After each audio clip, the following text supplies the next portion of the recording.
కొత్త సంవత్సరంలో ప్రవేశించిన మనం ప్రార్థన చేసుకొని, ఆయన చేసిన ఉపకారాలకు కృతజ్ఞతలుగా ఆయన్ని వేడుకుందాం. ప్రార్థన. దయగల తండ్రి, నీకే స్తోత్రము, స్తుతి, కృతజ్ఞతలు. గడిచిన సంవత్సర కాలంలో నీ కృపలో భద్రపరిచి, కాచి, దాచి ఉంచినందుకు నీకే వేలాది కోట్లాది స్తోత్రములు చెల్లించుకుంటున్నాము దేవా.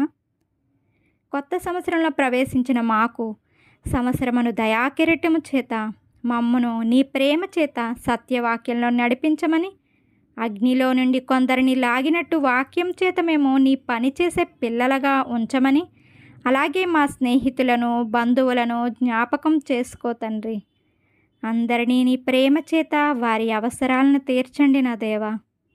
ఆకలి బాధలతో అలమటించే వారికి తగిన ఆహారమును, రోగులుగా పీడింపబడుతున్న వారికి నీవే ఆరోగ్యాన్ని, క్షేమాన్ని దయచేసి, మా అధికారులను కూడా తగిన జ్ఞానముతో పరిపాలించుటకు నీవే వారికి బుద్ధిని, జ్ఞానమును అనుగ్రహించమని, మా జీవిత కాలమంతా నమ్మకంగా జీవించే కృపను దయచేయమని క్రీస్తు పేరిట అడిగి వేడుకుంటున్నాం మా కన్న తండ్రి.